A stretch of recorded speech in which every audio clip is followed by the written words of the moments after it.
በዘንድሮ የችግኝ ተከላ መርሃ ግብር በከተማዋ የሚገኙ የተለያዩ የችግኝ ጣቢያዎች ላይ ተስፋ ሰጪ እንቅስቃሴዎች እየታዩ ይገኛሉ። በዚህም በችግኝ ማፍላትና መሸጥ ስራ ላይ የተሰማሩት የከተማ ወጣቶች ለዘንድሮ ተከላ የሚሆኑ የተለያዩ የችግኝ ዝርያዎችን እያዘጋጁ ይገኛሉ። እነዚህ ወጣቶች ከተለመዱት የችግኝ አይነቶች በተጨማሪም ለአካባቢው ስነ ምህዳር ተስማሚ የሆኑና ቀደም ሲል በአካባቢው ያልተለመዱ አዳዲስ የችግኝ ዝርያዎችን በልዩ ጥንቃቄ በማፍላት የከተማዋን አረንጓዴ ሽፋን ለማሳደግ የሚጠበቅባቸውን ሚና እየተወጡ ይገኛሉ።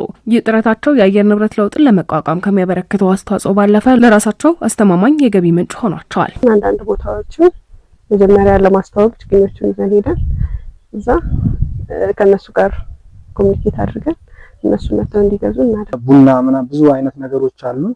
እነሱን እያባዛን ለከተማ እየሸጥን ነው። ወደ ወረዳዎችም አንድ ላይ ያሉት እየገዙ ነው።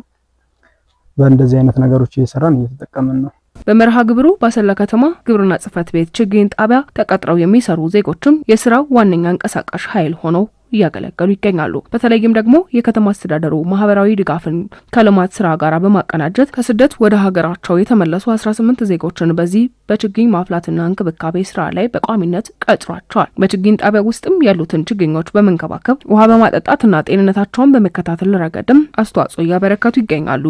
እዚህ በመምጣቴ የተወሰነ የራሴ ደስታ አግኝቼበታለሁ። በመስራቴ በማየቴ አካባቢው በመልማቱ የመንግስት ፖሊሲ መሬት ላይ በማረፉ ከዚህ ውጪ ለራሴ የምበላው ከዚህ አግኝቻለሁ። ከመትከል ባሻገር ለበዓላት ሲደርሱ ለቤታችን ወስዳለን፣ እንሸጣለን። ገንዘቡንም ለራሳችን እንጠቀምበታለን። እንደ ተጨማሪ ገቢ ከቢሮው የምናገኘው ከግብርና ቢሮ የምናገኘው ደሞዝ ላይ ተጨማሪ ማገዶም ከዚህ ስለምናገኝ የኔ ህይወት ከስራ ማጣት ወደ ተሻለ ህይወት ተሸጋግሬያለሁ። የችግኞቹን የጽድቀት መጠንና የቀጣይ ስራዎችን ዝግጅት አስመልክቶም የአሰላ ከተማ ግብርና ጽሕፈት ቤት ኃላፊ ወይዘሮ ዘነበች ሰይድ እንዳነሱት ባለፈው ዓመት በተከናወኑ የተከላ መርሃ ግብር የተተከሉ ችግኞች ማህበረሰቡ ባደረገው የጋራ ክትትልና እንክብካቤ ከፍተኛ የጽድቀት መጠን ማስመዝገብ ችለዋል። ይህ ባለፈው ዓመት የተገኘው መልካም ተሞክሮ ልምድም ዘንድሮ ለሚተከሉት 1.1 ሚሊዮን ችግኞች እንደ ትልቅ ግብዓት እንደሚያገለግልም ገልጸዋል። አዳዲስ የብዝሃ ህይወት ዝርያዎችን በማካተትም የከተማዋን ውበትና የአየር ንብረት ሚዛንን ለመጠበቅ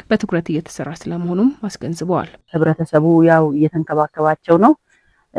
በየዙሩ እንክብካቤ ስራ ይሰራል ማለት ነው። ለሚቀጥለው ደግሞ ዝግጅት ላይ ነን። ይሄ የአሰላ ከተማ ችግኝ ጣቢያ ነው። እዚህ ውስጥ ለአረንጓዴው አሻራችን ያዘጋጀናቸው ችግኞች አሉ። እነዚህን ደግሞ ለመስራት ዝግጅት ላይ ነን፣ ለመትከል ዝግጅት ላይ ነን። ወጣቶች አሉ። እነሱን ደግሞ ያው ከዚህ የሙያ ድጋፍ ሰተናቸው የሙያ ድጋፍ እንሰጣቸዋለን። ከዚህ የችግኝ አሰራሩንም እንዴት አድርጎ ተክለው የራሳቸውን ኑሮ ማሻሻል እንደሚችሉ አስተምረናቸው ብዙ ልጆች ከዚህ ጋር ወጥተው የራሳቸውን በማህበር ተደራጅተው በጓደኝነት ተደራጅተው የችግኝ ጣቢያ ለራሳቸው አቋቁመው ስራ እየሰሩና ህይወታቸውን እየለወጡ ነው። የአሰላ ከተማ ከንቲባ አቶ ስሜ ጸጋይም ይህ የችግኝ ተከላ መርሃ ግብር ከተማዋን ከአየር ንብረት መዛባት ከመጠበቅ ባለፈ ለቀጣዩ ትውልድ የሚተላለፍ ታላቅና ዘላቂ የልማት ውርስ መሆኑንም አጽንኦት ሰጥተውበታል። መጋላ ከሰትስ ዳንጋ መጋላትስ በውላን መጋላ ሰላጭ አልመት በከተማ ውስጥም ሆነ በከተማዋ ድንበር ላይ በመትከል ከተማዋን በፊት ከነበራት ደን በላይ እንዲኖራት እየሰራን እንገኛለን። ከተማዋን የቱሪዝም ማዕከል ለማድረግ እየሰራ ነው ባለነው ስራ ባለፉት ዓመታት የተከልናቸው ተክሎች ትልቁን ድርሻ ይወጣሉ። ከተማዋ ጥሩ አየር ያላት ከተማም ሆናለች። በአረንጓዴ አሻራ ስራ ከከተማዋ በመውጣት ድንበር ከምንጋራው ጥዮ ወረዳ ጋር በመሆን አብረን ተክሎችን ተክለናል። አሁን ላይ የተከልናቸው ተክሎች አድርጎ ጠፍቶ የነበሩ የዱር እንስሳት እየተመለሱም ይገኛሉ። ዘንድሮም ከሌላው ጊዜ በተለየ በተስፋ እንተክላለን። ኢትዮጵያ ተስፋ አላት ወደፊት ለመሄድ በሰላሙም በእድገቱም በሁሉም ተስፋ አላት። ተክሎቻችንም በዛው መልኩ እንተክላለን። ጉዲናፍ ነገኘፍ ንሶመፍ ገይ ጉዳ ቀበብ ቅልጡ ዋንቴ